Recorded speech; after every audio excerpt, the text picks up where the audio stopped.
Good evening, everyone. Welcome to another edition of Scotland at 7. It is the 16th of December. Joining me in the studio this evening, we have the star of Caledon Radio, Sam Paton. Hi, Sam. You like Gordon? That's shocking. I couldn't resist Gordon, it. Sorry. how you doing? And also joining us this evening is, of course, Chris McCusker from the SNP Socialist Group. Welcome back to you, Chris. Evening, Gordon. Start of nothing, thank you. Okay. All right, let's press on. First of all, the coronavirus update. As of 2 o'clock today, a total of 1,284,355 people in Scotland have now been tested through NHS Scotland labs and UK government regional testing centres. Of these, 1,175,059 were confirmed negative. 109,296 were positive. There are now 858 new confirmed cases of COVID-19. There were 30 new reported deaths of people who have tested positive today. This, of course, is an underestimate of the number of cases, because not everybody with the virus will display symptoms, and not all those with symptoms will be tested. Of the people who have been tested, the people who have tested positive, 1,012 were in hospital last night, 50 of whom were in intensive care. The number of patients in Scotland who've died from complications caused by the coronavirus COVID-19 infection now stands at 4,203. This number only includes those who have died in hospital having received a positive test for the virus. The latest UK daily figures published today show that 66,052 patients who tested positive for COVID-19 have sadly died from their illness, an increase of 532 since yesterday. This number refers to deaths in all settings and not just hospitals. And now an update for foreign travellers, and new foreign travel rules come into effect tonight, I believe. Now, travellers arriving in Scotland from Namibia, Uruguay and the US Virgin Islands must quarantine for 10 days at home or another address from 4 a.m. on Saturday, the 19th of December. A significant increase in cases of coronavirus, COVID-19, in these countries, as well as a rise in the number of cases testing positive and associated risk of importation into Scotland, has led to the decisions to remove quarantine exemption status. Now, these latest changes follow what is the final regular review of foreign travel quarantine exemptions, or the travel corridors, for this year. The next scheduled review is on the 7th of January 2021. However, the UK Joint Biosecurity Centre will continue monitoring country data and arrangements in place to manage any emergency removals from the quarantine exemption list, which may be needed over the festive period. Now, if you would like to join in the conversation here tonight, you can do so, of course, on Twitter by following us at BroadcastScot and using the hashtag Scotland7. And now to tonight's main stories. And a new poll shows that 58% of Scots now back independence. A new poll has shown 58% of people would back Scottish independence in a referendum, a record equalling high. The poll, conducted by Savanta Comres on behalf of the Scotsman newspaper, now means that 17 polls in a row have shown a sustained majority for independence. In addition to the independence polling, people were also asked for their voting intentions in the 2021 Holyrood elections. Here, the SNP is projected to win 55% of the constituency vote and 42% of the regional list, putting the party on course to secure a majority.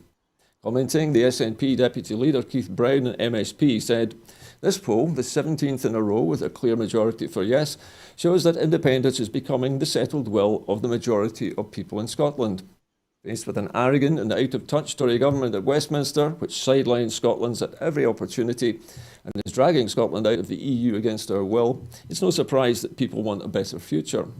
The people of Scotland simply will not stand for the Tories threatening our NHS and taking a wrecking ball to our Scottish Parliament with their power grab bill. Boris Johnson's Trump-like bid to deny democracy will not stand." Well, let me come first of all to you, Sam, since you're the one with the hat on tonight. What do you make of this? Another poll, Sam, is making it now very obvious that a majority of people in Scotland are wanting independence. Are you surprised? No, I'm not, Gordon. But first of all, I think from now on that the guests and the presenter and the show should be wearing a Christmas hat, since we are on the lead up to Christmas, to get into the spirit of Christmas now. But anyway, go back to the question. I believe that it's. I'm not surprised. You can see it happening right across the board. You can see it happening, when you're out and about talking to people in general. You can see more and more people believing that Scotland is more than capable of being independent and surviving. So 17 polls, I'm not surprised. Well, there you have it. Sam, I was going to ask you one other question about this particular poll. Some people have been commenting on the fact that recent polls were showing a slight decline in support. Has this, do you think, bolstered people's confidence that that was maybe just an outlier, that it's not actually a trend? Well, the thing is with the polls, it depends on who they're asking, isn't it, really? But the end of the day, you're going to get dips and things. I just see that, yeah, we need to get into the spirit of Christmas. But anyway, no, but it does people's confidence a bit more good, and it shows that the activists are doing their job right, and getting the word across. But in saying that, just generally in how things have been, the situation with COVID, the situation with Brexit, the UK government's doing a grand job for us. There's not much work left for us to do, because they're actually doing an amazing job at converting people over to independence. Okay, thank you, Sam. Chris, over to you for this now. You may have witnessed the behaviour of Drew Hendry yesterday in the Houses of Parliament when he lifted the mace and was ejected. But it seems that people are becoming much more actively engaged now with independence. This kind of polling must actually help that a great deal, surely. To be honest with you, if I was wearing a hat, I would take it off to Drew.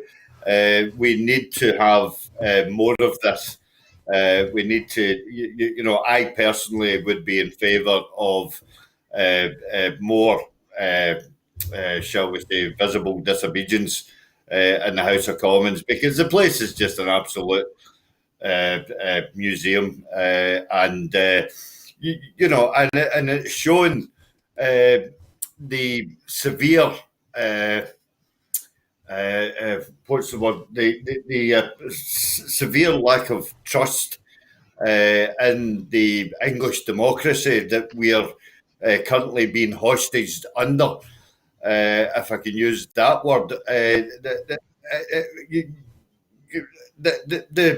that in itself was born out of sheer exasperation.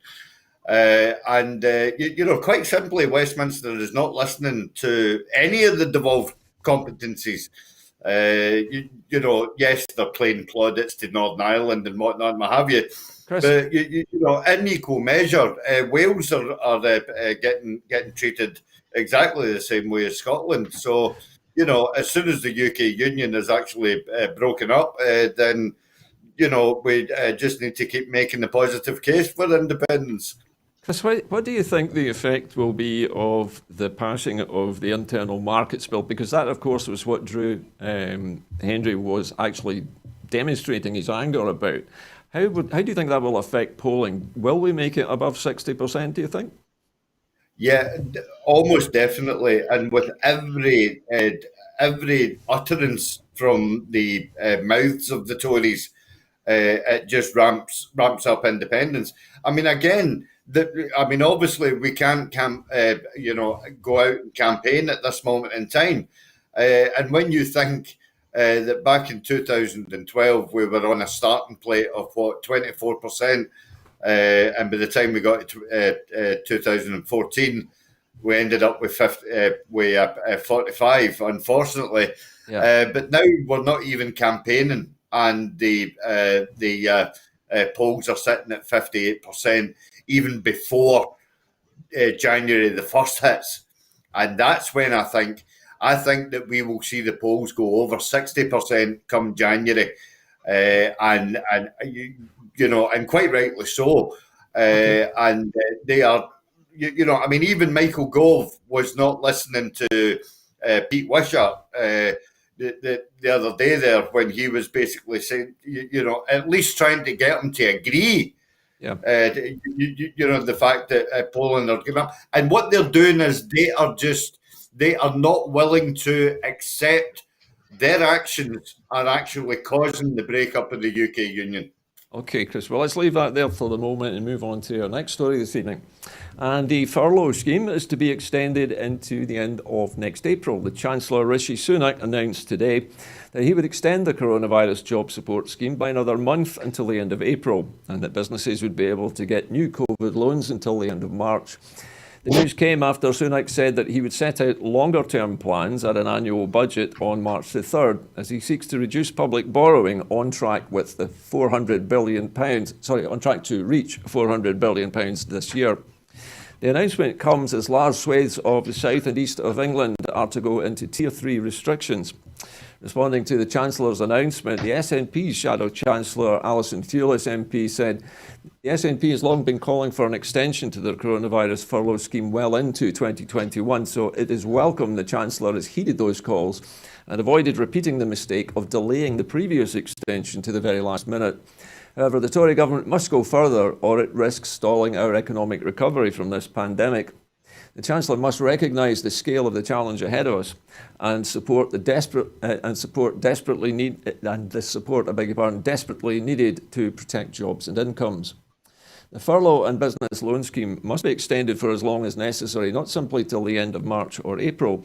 I urge the Treasury to also heed the SNP's long-standing calls for a major fiscal stimulus package of at least £98 billion, on a par with other countries, and the devolution of financial powers needed to protect jobs and livelihoods. Sam, let me take you first on this. Now, it is obviously a qualified welcome there from Alison Thewliss. Do you think that the plans that the Chancellor has laid out for both the furlough scheme and the business loan scheme, do they go far enough in your opinion, or would you agree with Alison Thewliss on this? Basically, Gordon, I don't think they go far enough. I mean, the end of the day, they should have announced a way back at the beginning of March when they were talking about going into lockdown, and the furlough that they should have been for a year anyway. Extending it by bits and pieces, all it's done is actually created more job losses.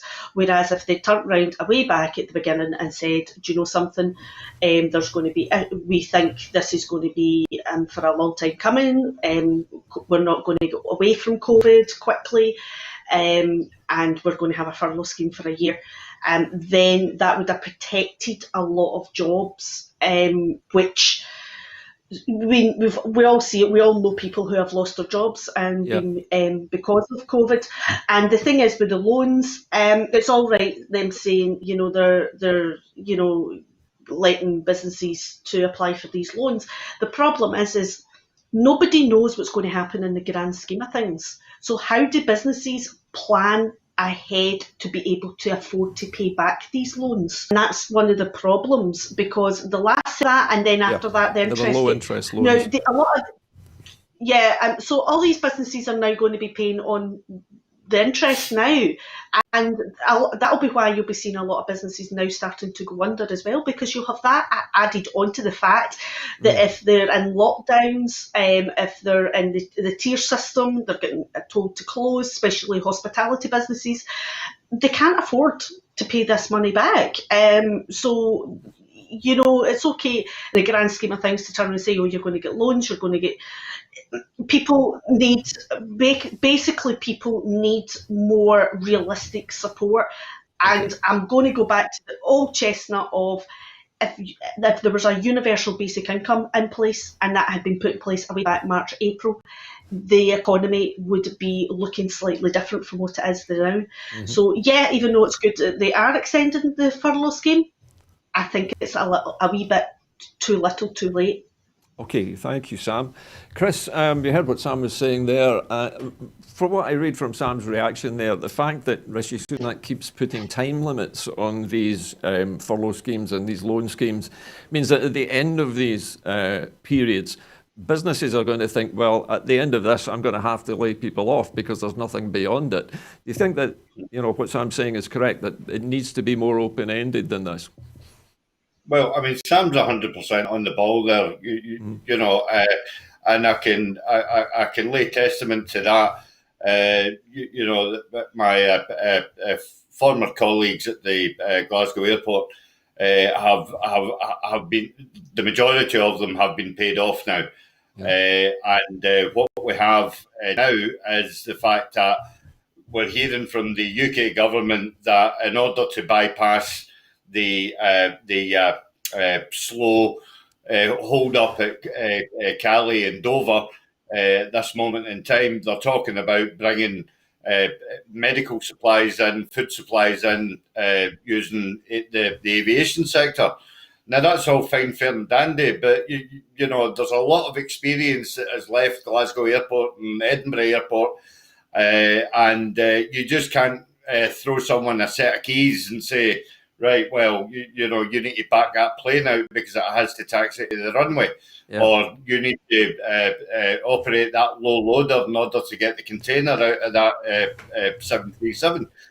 So, they have basically, for want of a better word, the UK government have pumped themselves because when you see what Germany has done, what Italy has done, what France has done, is they've, from the outset, they've put that this will be in place for a year and not this sort of like softly approach. Can I ask, Chris, sorry to interrupt you, can I ask you another question? Just based on what you were saying there, it occurred to me that there might be another angle on this.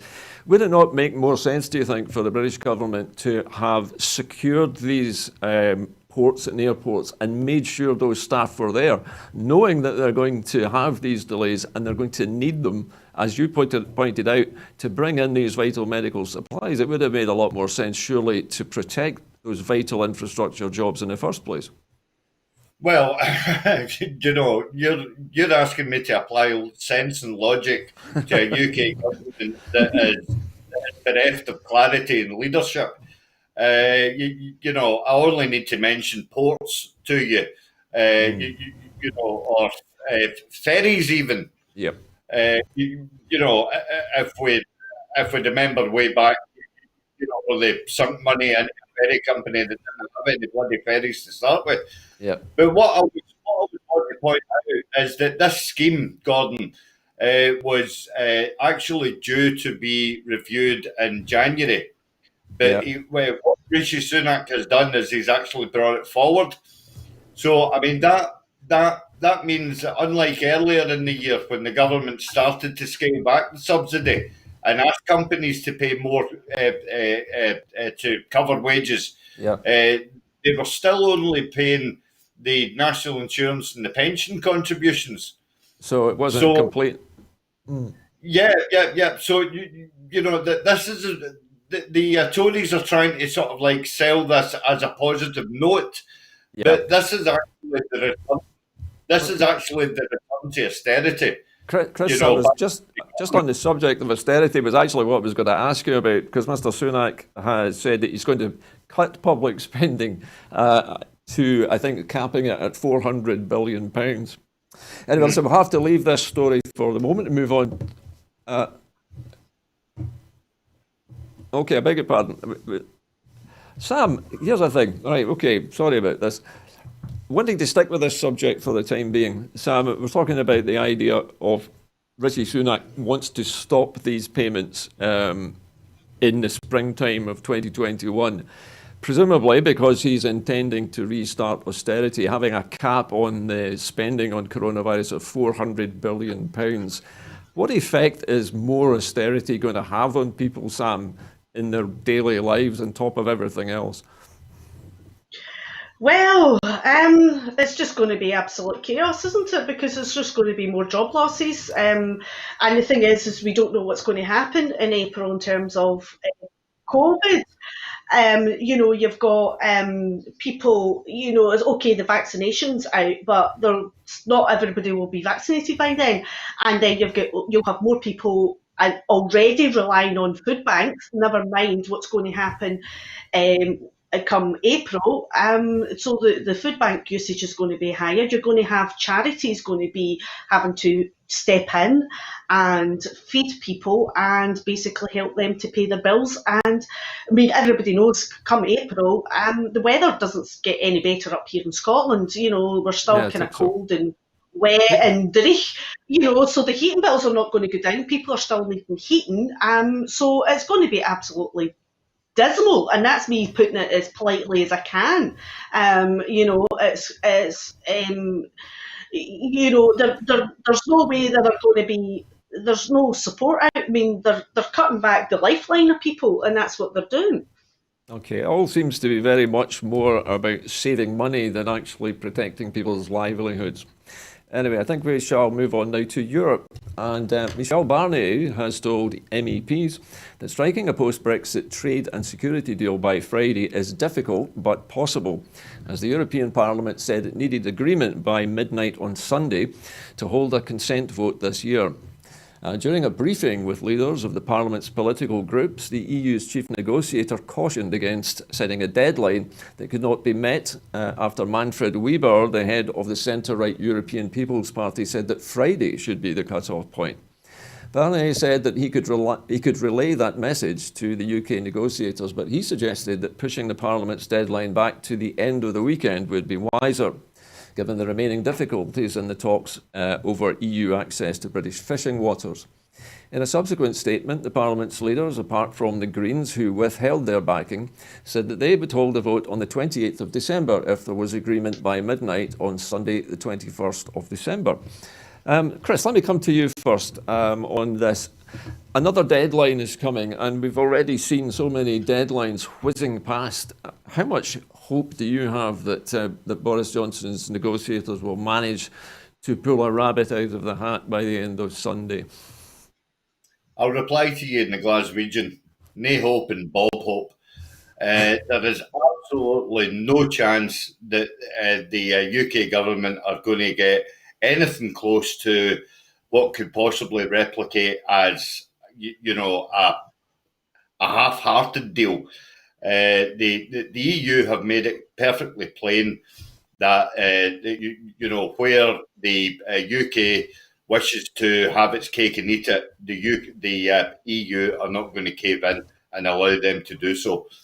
And it's time that the UK government woke up and smelt the coffee, owned up to the fact that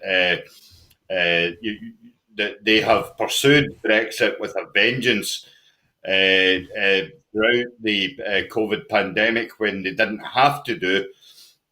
And basically, like all petulant children, they should be chided and scolded and sent to their bed without any supper, because at the end of the day, this is the UK's making. This is not of the EU's making.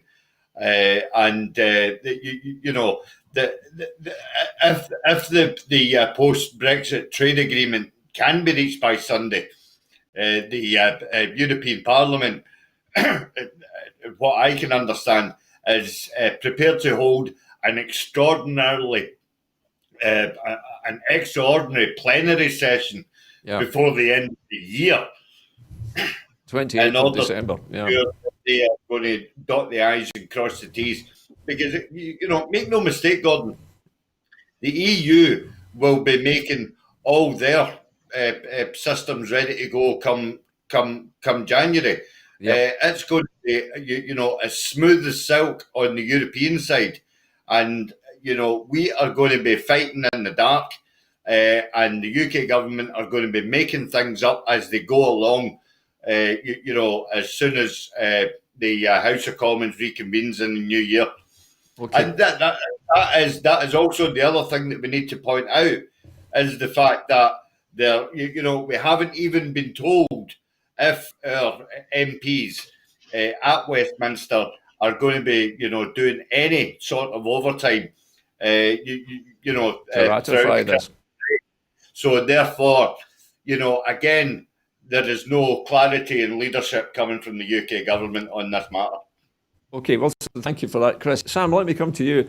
I was reading recently myself in the Financial Times that their columnists think that the UK's trade deal, if it does one with the Union, will not be on the UK's terms out of these talks. Well, the thing is the British government, UK government are very much after a no deal. That's been apparent from day one, and that's not going to change. And I've just seen there on the news that Boris Johnson's in a phone call at the moment on the latest talks on Brexit.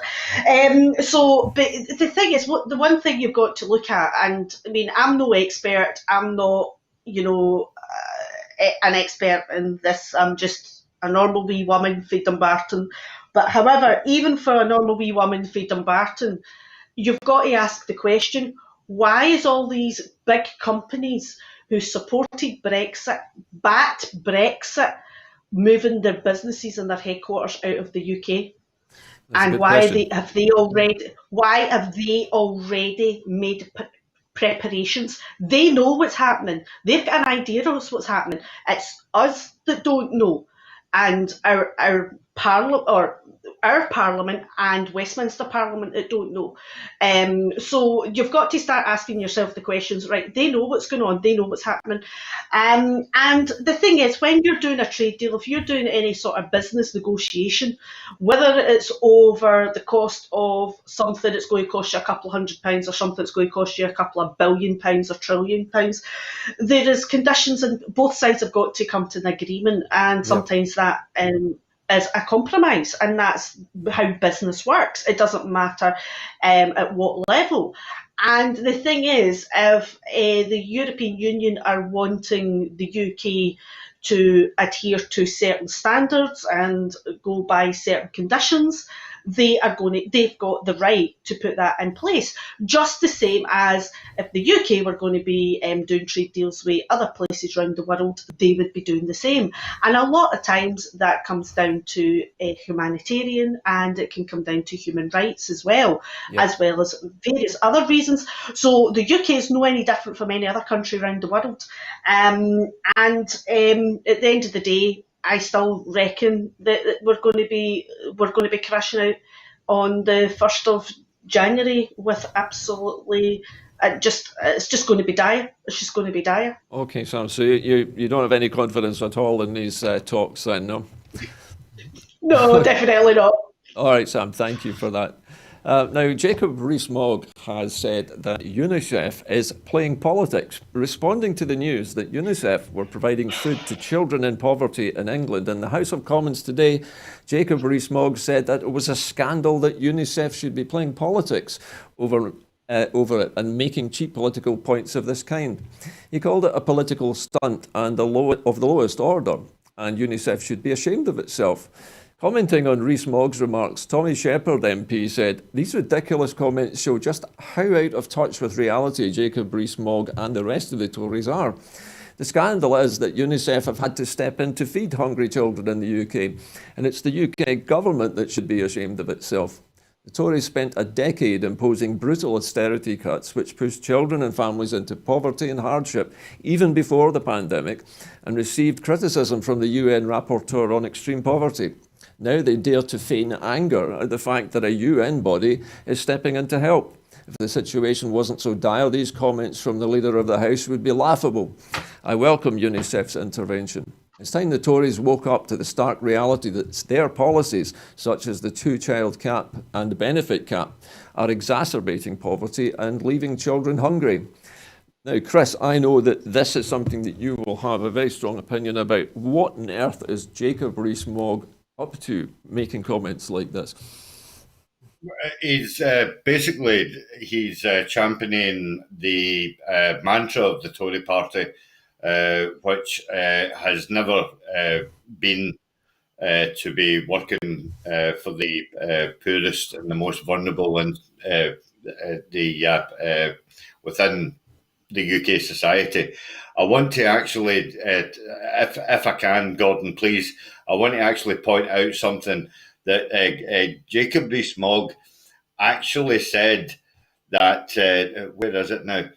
He said the number of children in absolute poverty across the country had gone down by 100,000 over the past decade, which he described as a record of success.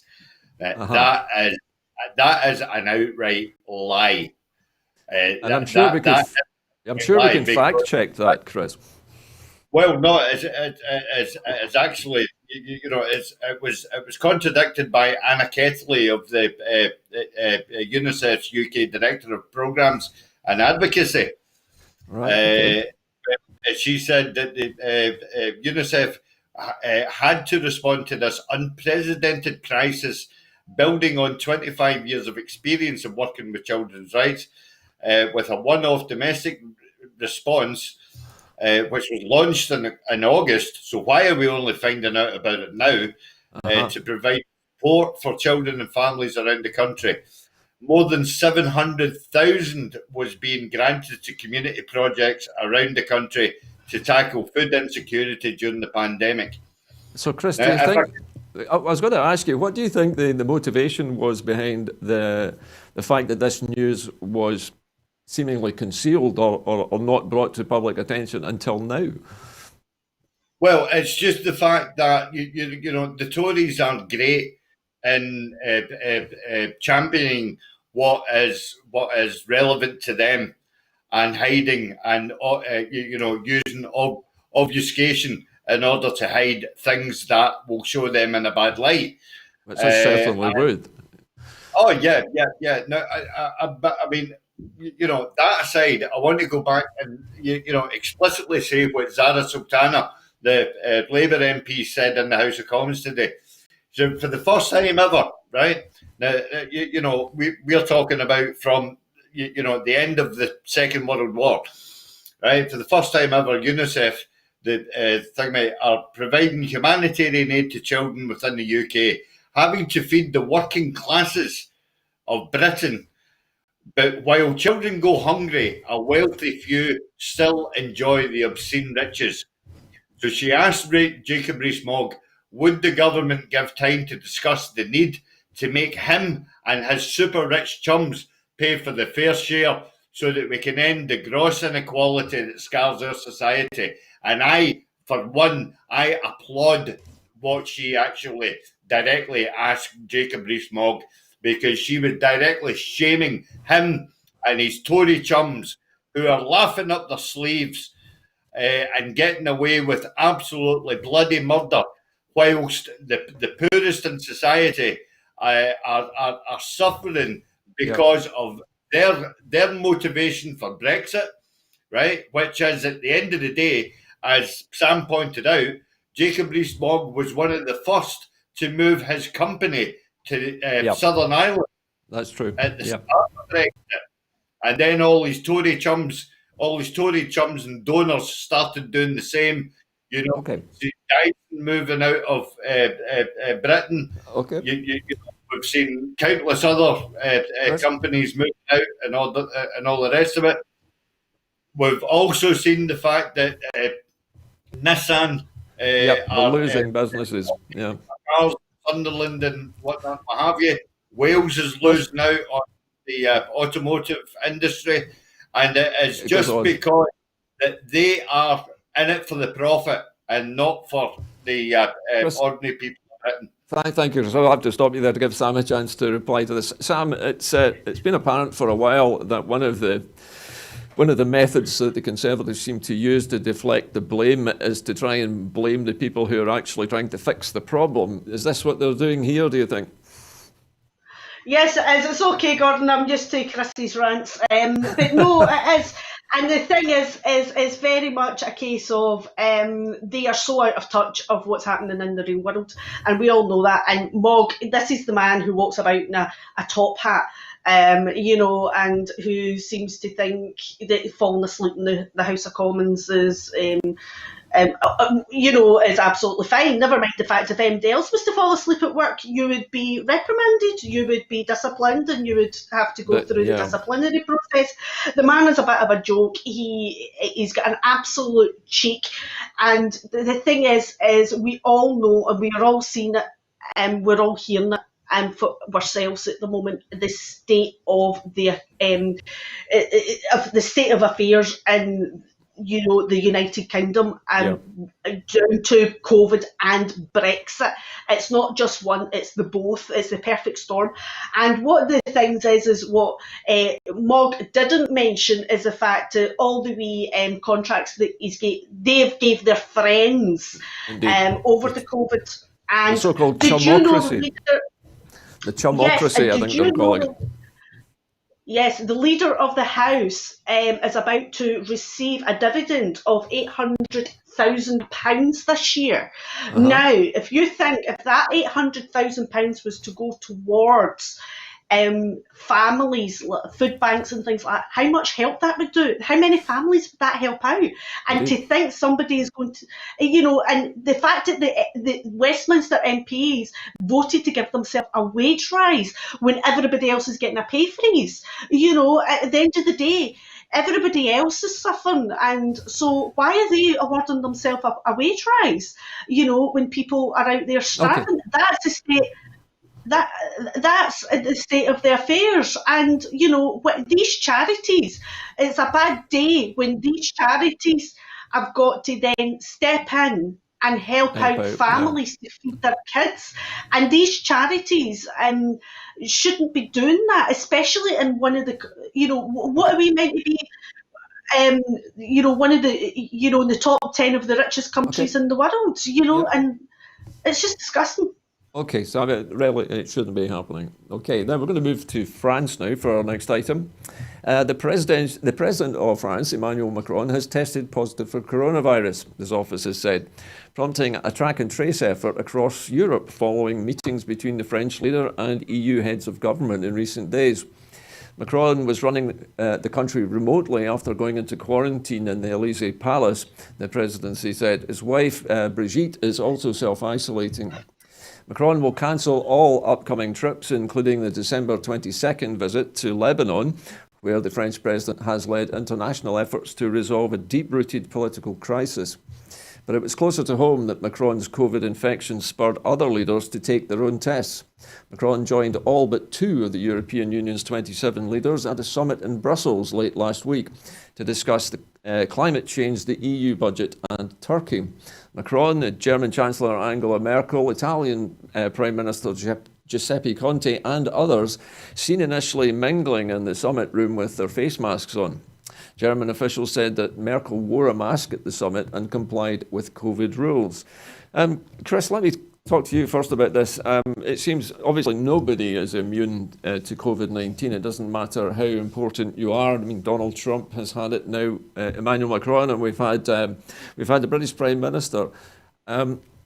It's going to be obviously difficult to track and trace all of the people, but at least they know where he's been. How important is it, do you think, for leaders to follow the rules? Well, leaders have to follow the rules, and and not just leaders as well, but actual sort of like MPs and their Euro counterparts as well. They have to be seen to be squeakier than clean. So it's little wonder how the fact that that the right wing media can spend its time on what Drew Hendry done the other day. When people like Richard Drennick are allowed to go to a Christmas party for 27 people in a private club in Mayfair. So, but the point thing that I was liking to make was the fact that because these individual leaders are sort of like being notified, they are all following the guidance and they are all self-isolating and stuff like that at their own behest. Okay, Chris, sorry, Chris, I have to stop you. We're a little bit short on time. Okay, Sam, just very briefly, if you would, what is your reaction to this? I mean, the president of the French Republic has now got COVID-19 as well. Well, what can I say? He's a human being like anybody else, and he's at risk the same as everybody else. And he is tested positive, and he needs to basically follow the guidelines like everybody else. He's no any different from anybody else. I don't know what else to say. You know, he's got COVID. There are so many people out there, but the difference is he's going to receive the best of care, and there's a lot of people out there who are struggling. Okay, Sam, thank you for being so brief. Okay, now we're going to move to the historic town of Mostar now. This historic Bosnian town of Mostar, a gem of 15th century Ottoman architecture, has not held an election since 2008. However, this Sunday it has a chance to shake off years of political paralysis. Despite drawing millions of tourists, the town is suffocating under uncollected garbage and still bears the scars of war from the 1990s. Local echoes of similar dysfunction at the national level in Bosnia.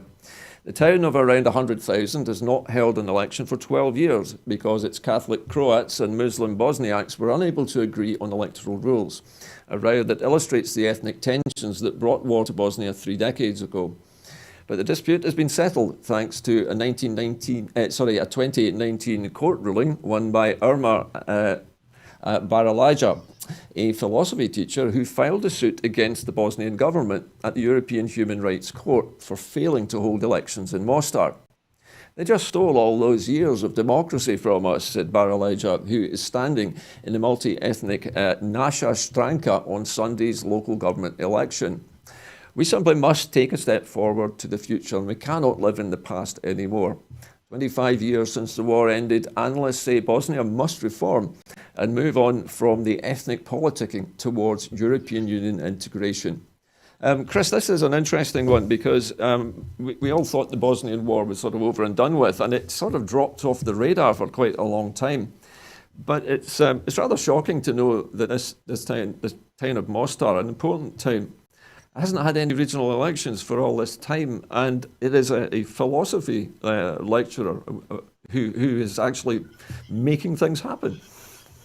Yeah, and again, hats off to him because I think it's a lot of people won't people won't actually know what is the root cause of the actual divide. Within that country, and you know that normally it's politics, but deep-rooted religious beliefs. Do you think, Chris, I was going to ask you, do you think there's a parallel here between Mostar and Northern Ireland in this case? Well, I was actually, I wasn't going to point out to Northern Ireland. I was actually going to make a comparison here because I was hoping that this could possibly be used as a template for Israel and Palestine, which has been raging on for years and years and years. I think, Chris, actually, they're hoping that it will be a kind of template. Yeah. But I mean, what as a cry for tolerance, the need for tolerance, between two different factions. Yeah, to accept one another. To be able to sort of build on some sort of equilibrium of democracy. Whether you want to talk about Palestine on that scale, or whether you want to bring Northern Ireland into it, which is, perfectly legitimate to do.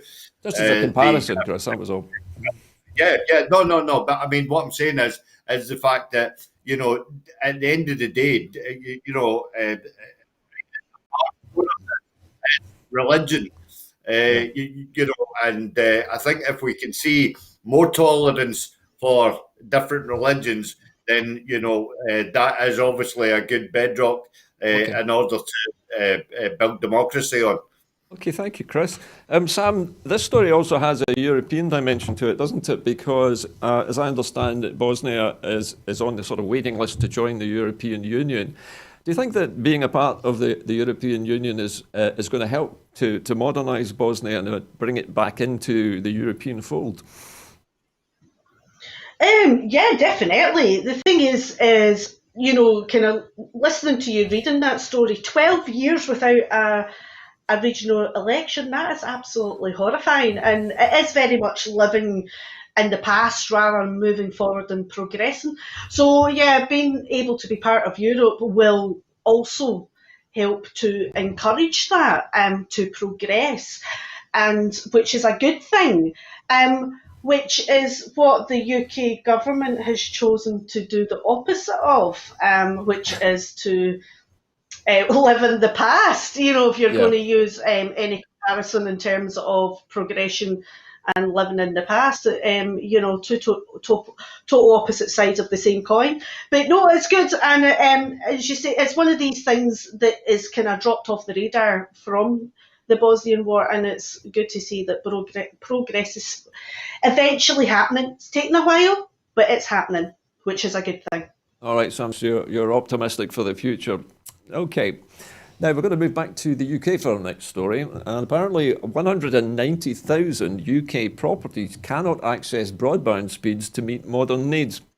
Almost 200,000 forgotten homes across the UK are being left behind in the government's digital revolution, unable to get broadband speeds deemed the minimum to meet a modern family's needs.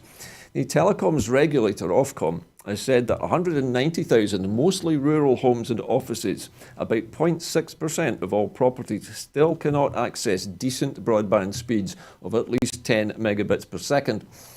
This is the minimum speed deemed necessary to cope with modern needs, from downloading a film on Sky to streaming music or TV services from Netflix to Disney. Ofcom's annual Connected Nations report estimates that there are 119,000 premises in England that cannot get access to decent broadband. The figure is 34,000 in Scotland, 18,000 in Wales and 19,000 in Northern Ireland. Addressing the UK's status as a global laggard in rolling out the next generation of full fibre broadband was a key promise of Boris Johnson's election manifesto. Since then, the government has watered down its ambitions. In the government's spending review last month, the Chancellor Rishi Sunak said that only £1.2 billion of a £5 billion fund to subsidise the rollout of gigabit broadband to the hardest to reach premises would now be made available over the next 5 years. Chris, this is another interesting story of the Chancellor of the Exchequer, or the British government, deliberately underspending on something which they promised to do. Yeah, it's such a wonderful story that we're actually discussing a reserved matter that the Scottish Government often get blamed for. Yeah, we're very naughty discussing this, Chris. We shouldn't be doing it. Well, we're all, cybernats anyway. So, but no, this again highlights the fact that the UK government are again, basically blaming the Scottish government whilst at the same time are being ham-fisted about their own policy. So basically, so what you're saying, Chris, is that they're not funding the rollout of broadband properly in Scotland and then trying to download, if you pardon the pun, the blame onto the SNP government.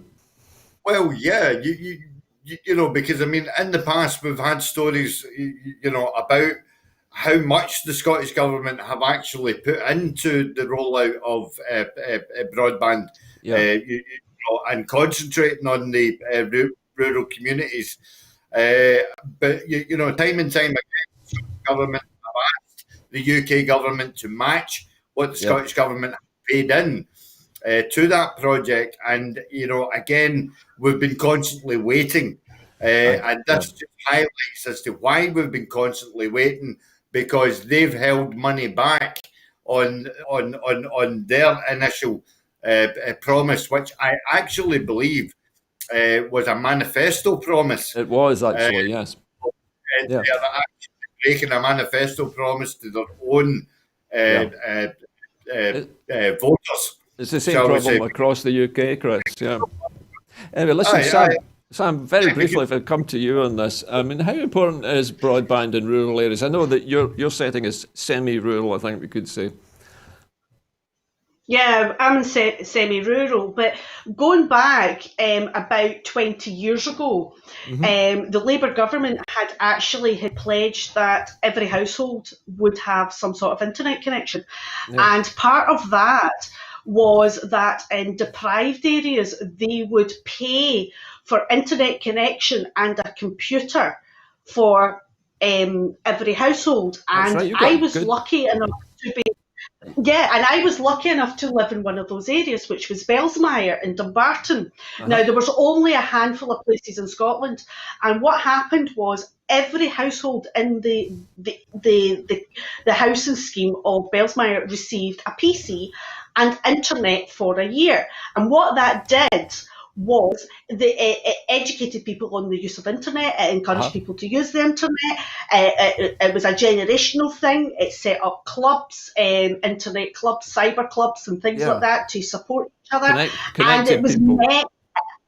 it was great. It was a fantastic thing. I mean, people poo-pooed the idea and everything, and for the amount of businesses that were set up Right. due to that, the amount of people went on to do training, and people mental health in the area improved. And Okay. the fundamental thing of that was meant to get rolled out throughout the UK. And it never happened. And Okay. it was stopped. This was stopped. I don't know if it was the Labour government or the Tory government when they came in. It stopped it. And this was, and it was a success. In the areas, the pilot areas, it was an actual success. Now, Uh-huh. the Tory government in the rural Okay. areas, they do need it. They do need it for Yeah. well-being, jobs, training, you name it, they need it. Okay, well, listen, thank you very much, Sam, for being brief on that one. Coming to our next story this evening, over £2.5 million has been set aside for families of disabled children. Thousands of families of disabled children in Scotland have received an additional £200 to help heat their homes this winter. More than 13,000 families of a disabled child on the highest rate of care component of the Disability Living Allowance for childcare have had a child winter heating assistance payment. These payments were made automatically using information provided by the Department for Work and Pensions. As of Friday, the 11th of December, a total of £2.5 million has been invested in child winter heating assistance payments. Where a child has someone managing their benefits, Social Security Scotland has written to them to enable them to process this payment. Chris, here's a good news story. The Scottish Government, again, doing the day job, it seems. It certainly does, Gordon, and obviously I welcome it. But again, I need to point out, and I hate to sound the doommonger of gloom here, but because the people who qualify for this are assessed by the UK DWP, there are people on middle rate component that are going to be missing out on this who should actually be on higher rate component. And it's because the DWP have assessed them only to qualify on middle rate component. These poor people actually miss out on this. It has to be lauded. Any injection of cash, in order to help any vulnerable group, whether it be disabled or whether it be homeless, has to be lauded. But again, I must make that point, the fact that an awful lot of people will miss out because of the DWP, the UK DWP, have actually assessed people wrongly. Okay, Chris, I'm going to stop you there. Let Sam have a shot at this one. Sam, obviously our weather is pretty cold this time of year, and if a disabled child in the house, you're going to have higher heating bills, aren't you? This has got to be a godsend. It will be a godsend. The thing is, certain illnesses, disabilities and things, people are not able to regulate their own body temperature. So they generally, the heating will be on more. And, unfortunately, we don't exactly live in a country that is blessed with a lot of sunshine and hot air. Yeah. We live in a climate which is quite dreary and quite damp, which is not very good for people with disabilities and chronic illnesses. Yeah. So any help whatsoever is welcomed, is greatly welcomed. Okay, Sam, thank you very much for that. Now to our last story this evening, and we're returning to the thorny subject of Scotland's fisheries. A new 12-point action plan will support Scotland's ambition to be a world-class fishing nation and ensure responsible and sustainable fisheries management. Scotland's future fisheries management strategy has been developed in partnership with key stakeholders to ensure the long-term sustainability and profitability of the inshore, onshore and marine fisheries sector, whilst putting in place the right protections for fish stocks and the rich marine environment. The fishing industry is a key sector in Scotland and has faced many challenges in recent years, including from the ongoing COVID-19 pandemic. Elaine White at the Communities Inshore Fisheries Alliance said that we welcome the release of Scotland's Fisheries Management Strategy 2020 to 2030. Its 12-point action plan offers an inclusive way ahead for fishing communities by building on current strengths and developing new sustainable potential.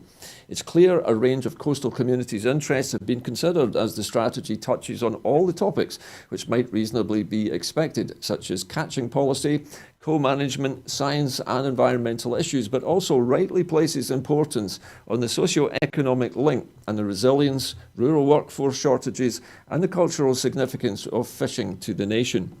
Let me start with you, Sam, this time, just for a change. We hear a lot about fishing, of course, in the Brexit negotiations, but we don't hear much about Scotland's fishing, particularly its inshore fishing. How important is this going to be, do you think, in developing the fishery for the future? Well, the thing is fishing is a very important industry in Scotland, and we need to be looking ahead. And this is good that they are planning ahead and they're looking at the environmental science, everything to do with fishing. My only concern is the effects of Brexit, because I'm just watching Here the Now at this moment in time, and they're saying that there's after the phone call this evening, there's going to be another phone call tomorrow, and it's in particular on the fisheries, and how that's going to do. This is and that there's differences there. I'm just reading that as I'm kind of talking to you at the same time, Gordon. So my apologies if my eyes are kind of flicking away. All right, listen, Simon, you'll need to be brief, I'm afraid. So I'm afraid, and it's going to all become dependent on what happens with Boris Johnson and Brexit, and unfortunately. Okay, Sam, thank you very much indeed. Chris, I'm sorry we're running out of time for more conversation on this topic, but I'd just like, before we all leave you this evening, to make an appeal. As you may know, Broadcasting Scotland launched a major crowdfunder this year, and we want to be there for all the important events in the next 12 months, all the way up to including the next general election and beyond to an independence referendum. And we're also, as well as asking for money, we're looking for volunteers. So if you're interested in helping out at the studio, please get in touch with Linda at the studio. But if you would like to contribute to Broadcasting Scotland, ensure that we make more programmes and that we can afford to pay our staff, things like that, then we'd be delighted to accept whatever you can afford. Anyway, that's it from myself and my two guests, Sam Paton and Chris McCusker this evening. I'll see you next week, but from tonight's edition of Scotland at 7, a very good night to you.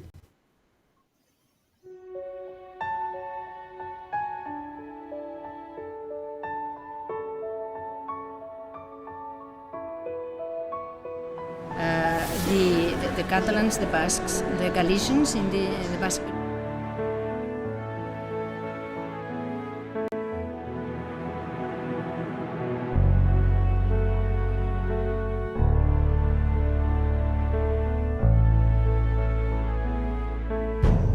An independent future for Scotland.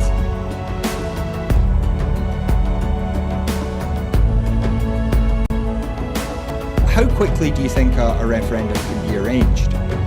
Best practice demands that it should be 6 months.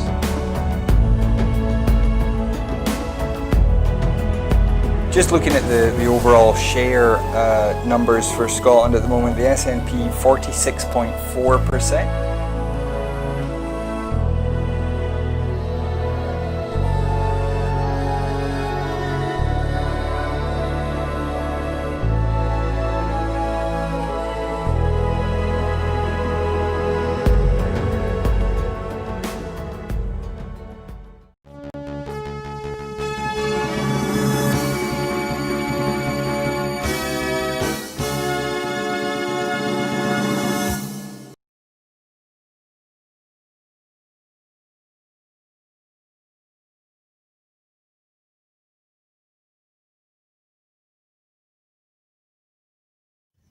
Well done.